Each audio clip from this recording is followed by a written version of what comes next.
저는 가장 최근 것만 말씀드리면 2011년부터 2020년까지 노량진에서 수업했고요. 노량진에서 10년 동안 얘기했습니다.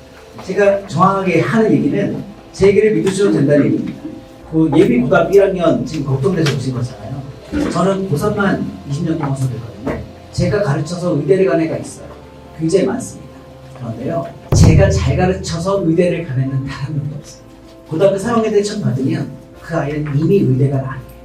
성적이 올라서 의대를 간 애는 단 한 명도 없어요. 이미 고등학교 3학년 때 공부를 잘해서 와요. 그래서 제 수업을 들으면서 1등급을 유지하거나 또는 만점을 굳이 받겠다고 다니는 아이들이 있습니다. 고3 이렇게 공부 잘하는 아이를 이렇게 보면서 이 아이가 언제부터 공부를 잘했나 싶으면 중3 때부터 공부를 잘했어요. 여러분 지금 아이가 고등학교 1학년 되니까 걱정되시는 거잖아요. 사실은 늦어요. 중학교 2학년에서 3학년 올라갈 때부터 공부를 했어요. 그리고 우리가 외고나 자사고 같은 걸 보내게 되면 외고 자사고 보려면 어떻게 해야 돼요? 중학교 1, 2, 3학년 올 A 나와야 자사고 가거든요. 그 아이가 좋은 대학을 또 갑니다. 그러면 중학교 2학년 때까지 잘 못했던 아이가 갑자기 공부를 잘할까요? 그렇지 않을 거라는 얘기죠. 그래서 저는 가장 중요한 학년이 중2에서 중3 넘어가는 이때가 가장 중요하다고 생각합니다. 그리고 그 다음으로 중요한 게가 지금이에요.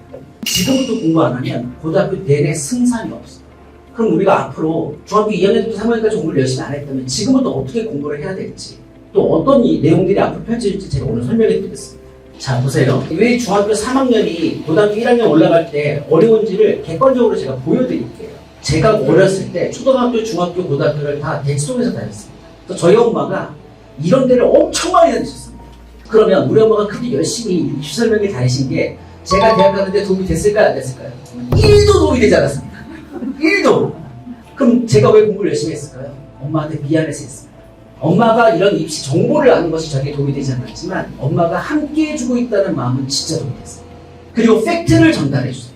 이게 팩트입니다. 자, 첫 번째 보시면 고등학교 진학시 때부터 본격적으로 학생 난이도가 급격히 상승하게 됩니다. 중3에서 고1이 뭐가 돼요? 2.5가 돼요. 이때가 모든 학년 통틀어서 가장 교과서 난이도가 상승하는 때입니다. 아이가 수포자가 된 경우가 있을 거예요. 그 아이가 왜 수포자가 됐을까요? 그때는 중3 때부터 못한 겁니다. 중3, 고1 때부터 못하게 되면 고등학교 내내 못하게 되는 거예요. 그러니까 만약에 지금 수포자가 된 아이가 저희가 중3에서 고1 넘어갈 때 제대로 배웠다면 수학을 잘할 겁니다. 이때 제대로 배웠어야 되고 재밌게 배웠어야 되거든요. 근데 이때 흥미를 잃게 되면 고등학교 3년 내내 헤매게 되는 겁니다. 그리고 저는 영어 선생님이지만 대학은 수학을 갑니다. 그래서 수학을 잘해야 돼요. 그건 맞습니다. 왜냐면 수학이 되면 시간을 굉장히 많이 벌어요. 제가 그래서 하고 싶은 얘기는 뭐냐면 절대평가가 된 이 영어 입장에선 영어가 수학 공부하는데 방해가 안 되게끔 하는 게 제 목표입니다. 안 그래요? 그게 맞죠? 고등학교 3학년 돼서 영어 수업을 들으러 오는 아이들은 둘 중에 하나예요. 내가 2등급이 1등급이 되고 싶은 아이, 그리고 1등급이 되고 싶은 아이, 아니면 루저예요. 그래서 되게 많습니다. 이제 와서 영어를 듣고 있다고? 근데 뭔가 문제가 있는 겁니다. 영어만 듣는 거면 괜찮죠. 영어를 못하는 아이들은 다른 것도 못할 가능성이 상당히 높아요. 그럼 할 게 얼마나 많습니까? 그래서 저의 목표는 일찍부터 공부해서 다른 것에 공부가 방해가 되지 말자는 얘기예요. 자, 그 뒤에 보세요. 고등학교 진학시부터 본격적으로 학습 난이도가 급격히 상승합니다. 그 빨간색 붙인 거 보세요. 빨간색 친 거 보시면 여기 보시면 어법 어휘가 이거 밑에 보시면 서술형이 있죠. 고등학교 올라가서 아이들이 가장 힘든 게 바로 이 빨간색입니다. 중2에서 중3 넘어갈 때 그리고 중3에서 고1 넘어갈 때 가장 중요한 선행은 문법 수업 그리고 단어를 배우고 문법을 공부하고 구문을 공부하는 게 가장 좋은 선행입니다. 하지만 대부분의 모든 선행들은 다 모의고사 문제풀이를 합니다. 왜 모의고사 문제풀이를 할까요? 왜냐면 그게 재미있어요. 모의고사 문제풀이를 하게 되면 우리 아이가 중3일 때 고1 문제를 풀어 우리 아이가 중3일 때 뭐 수능 문제를 풀어 라고 어디 가서 얘기할 수 있거든요. 이건 잘못된 선행입니다. 왜냐면 결국 우리 아이는 수시로 대학에 가야 돼요. 정시로 가능성이 별로 없어요. 그리고 수시로 더 많이 뽑아요. 노량진 애들은 100% 재수이거든요. 학원 수업이 7시부터 시작됩니다. 그러면 아이들이 6시 반에 문을 열어요. 학원 간판불에 이렇게 단어를 외우고 있어요. 그 아이들의 멘탈은 어마어마해요. 여러분들의 자녀들은 뭐 하는지 알아요? 그 시간에 빵을 먹어요. 멘탈이 달라요. 정시에서 재수생을 이길 수 없어요. 그럼 수시로 가야 됩니다.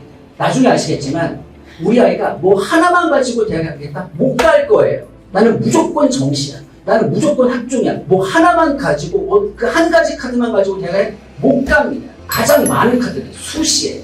수시는 내신입니다. 내신은 문법. 그리고 이 가운데 낀 거 뭔지 아세요? 가운데 낀 거 보시면 순서삽입, 빈칸, 주제제, 목표 있죠?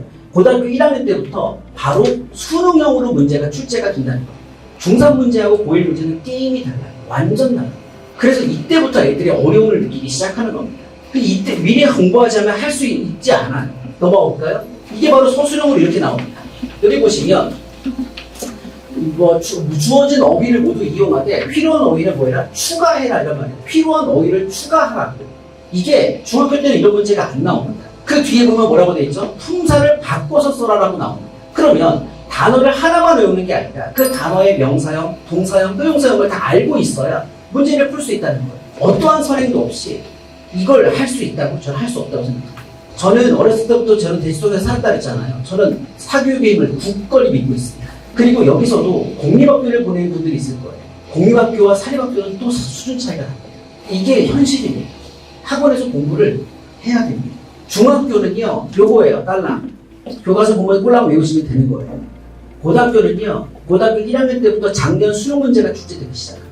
구교재 있죠, 유인물 있죠, EBS 교재 들어가고요, 작년 수능 문제 들어가고요. 서울에 있는 학교는요, BBC 문제가 들어가요. 그걸 4주 만에 할 수 있다고 생각하십니까? 선행이 되어 있지 않으면 단시간 내에 이만큼의 질과 이만큼의 양을 커버할 수 없어요. 그리고 고등학교 1학년 내신을 망치는 순간부터 아이가 벌써 뭐라고 하는지 알아요? 나는 정치 파이터가 되겠라고 얘기합니다. 실제로 아이가 모의고사 1등급이 나옵니다. 내신을 계속 받고 있어요.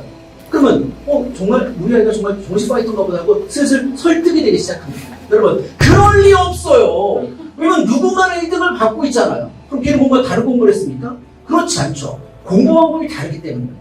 이 모의고사 공부는 머리가 좋은 애들이 해요. 그리고 학원에서 테크닉적으로 답 맞추는 연습을 하게 되면 얘는 모의고사 맞출 수 있어요. 하지만 내용 파악하지 못합니다. 내신은 그렇지 않죠. 문법과 꼼꼼하고 선생님이 주는 어떤 시험 범위를 정확하게 알고 매일매일 공부를 했어야 되는 거예요. 공부 방법이 다른 겁니다. 그리고 진짜 공부 잘하는 애들은 둘 다 잘합니다. 내신을 잘하는데 모의고사를 못할 게 없어요. 금방 따라갑니다. 그럼 이 아이들이 정시 파이터가 되느냐? 안 돼요. 왜냐하면 따로 공부를 하지 않았는데도 모의고사가 1등급 나오거든요. 그럼 따로 공부를 안 합니다. 그래서 고등학교 1학년, 2학년 그냥 1, 2등급이 나온 걸 만족해요. 언제 이게 떨어지냐면 고등학교 3학년 3월 첫 모의고사를 딱 보면서 갑자기 성적이 딱 떨어집니다. 왜요? 그동안 따로 공부 안 했거든요. 그럼 그동안 왜 잘 나왔을까요? 그게 바로 선행학습반이에요. 고등학교 모의고사를 많이 풀어봤기 때문에 답 맞추는 연습을 잘 된 겁니다. 그러니까 나중에 고등학교 3학년이 되면 수시도 그동안 못 받았죠. 이제 정시도 안 나오죠. 이제 총치적 낭비에 빠지는 겁니다. 이런 문제가 발생합니다. 자, 이제 그 다음 볼게요. 왜 지금부터 철저한 대비가 필요할까? 보시면 문장의 길이가 대폭 길어집니다. 중학교 때는 게임도 안 될 만큼 길어져요. 수시 문제가 이래서 어렵습니다. 그래서 고등학교 입학기 시행착오를 겪을 시간이 없다는 얘기입니다. 자, 그러면 제가 이제 이번에 이제 원래 예비 중3하고 그 다음에 예비 고3 이 얘들만 하려고 했었는데 그런데 여기에서 많이 어머님들이 많이 특강을 문의를 해주셨어요. 그래서 이번에 제가 딱 7주만 예비 고1 특강을 하게 됐습니다. 여기 써있죠. 자, 예비 고1입니다. 지금 작년 2022년, 2021년 아직 올해 거 발표 안 됐는데 대한민국 10대 강사에 제가 뽑혔습니다.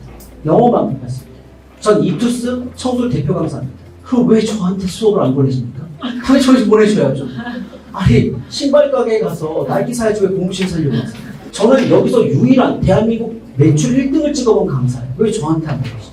저의 강의력은 다른 사람하고 게임이 안 됩니다. 제가 거의 7주 동안 제가 문법을 다 끝내드리도록 하겠습니다. 고등학교 진학시 때부터 학습 난이도가 급격히 상승하죠. 그리고 서술형의 모든 핵심은 문법입니다. 그러면 왜 다른 학원들은 다 문법을 이렇게 안 가르칠까요? 문법을 가르치는 애들이 재미없어요. 애가 안 끊는다는 보장만 있으면 아마 모든 학원들은 문법을 가르칠 겁니다. 근데 문법 가르치면요, 애들이 금방 끊어요, 학원. 모의고사 가르치면 애들이 잘 다닙니다. 왜냐면 뭔가 성취도가 있어 보이거든요. 아이를 망치는 게. 그럼 패스트푸드로. 그러면 안 됩니다. 자, 그러면 제가 예비 고1을 위해서 무슨 수업을 할 거냐? 이렇게 할 겁니다. 첫 번째 주에는 주어랑 서술형 대비 특강을 바로 하겠습니다. 아이들이 고등학교 과정에서 가장 많이 나오는 서술어가 바로 주어 동사 찾기입니다. 아까 또 보셨죠? 그러니까 주어진 문장을 가지고 문장을 배열해야. 그러면 주어 찾는 것부터 시작됩니다. 그래서 주어하고 서술형 대비 특강을 첫 번째 하고요. 쭉 시작해서 맨 마지막에 모의고사 문제 풀이까지 해서 총 9주차까지 제가 진행할 생각입니다. 그다음 그 뒤에 넘어가 볼게요. 저는 지금 유튜브도 운영하고 있습니다. 제가 먹방을 하진 않겠죠. 그래서 제가 학생들에게 어떤 시험이 끝날 때마다 시험의 트렌드를 갖다가 알려주는 걸 매일 제가 시험 끝날 때도 찍고 있고요. 그리고 저는 단어가 진짜 중요하다고 생각합니다. 그리고 단어는 혼자 할 수 있다고 생각합니다.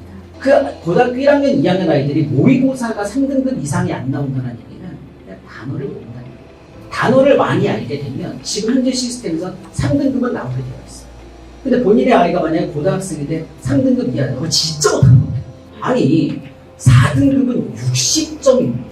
듣기 평가만 다 맞춰도 37점이에요. 그럼 독해에서 반 이상을 틀린다는 게 말이 됩니까? 그러면 3등급은 잘하는 거 진짜 못하는 겁니다. 그래서 저희가 이제 수강후기도 이렇게 있습니다. 이제 제가 얘기하고 싶은 것의 핵심은 제가 여기서 예비고일 특강을 9주 동안 하게 됐다는 얘기입니다. 조수미라고 하는 성악가 아시죠? 보시면 그분 어머니가 피아노 의자에다 몸을 묶어놨다는 거예요. 그래서 6시간 동안 치지 않으면 밖에 화장실 못 가게 했다는 거예요. 지금 생각해보면 아동학대도 일어나도 아동학대가 없죠. 자, 근데 그러면 지금은 그분들이 자신의 아버지와 어머니를 아동학대라고 생각을 할까요? 아니라고 생각할까요? 우리가 지금 아동을 학대하자는 얘기가 아니잖아요. 아이를 어떻게든 설득을 해서 공부를 하게끔 하자는 거잖아요. 그런 면에서 충분한 대화가 필요할 거라고 생각해요. 아이하고. 그리고 공부를 잘했을 때 좋은 점들, 이런 얘기들을 평상시에 스며들게 하는 겁니다. 평상시부터 스며들게 해서 공부를 잘했을 때 좋은 점들, 이런 것들을 알게 하고, 그리고 이런 팩트들을 많이 알게 하면, 그리고 좋은 점 하나 있어요. 슬기로운 의사생활을 꼭 보여주세요. 그걸 보게 되면 아이가 엄마 의사가 될래? 이런 얘기 많이 하더라고요. 슬기로운 깜빵생활 안 됩니다. 슬기로운 의사생활 꼭 보여주시고요. 자, 전 여기까지 하겠습니다. 감사합니다.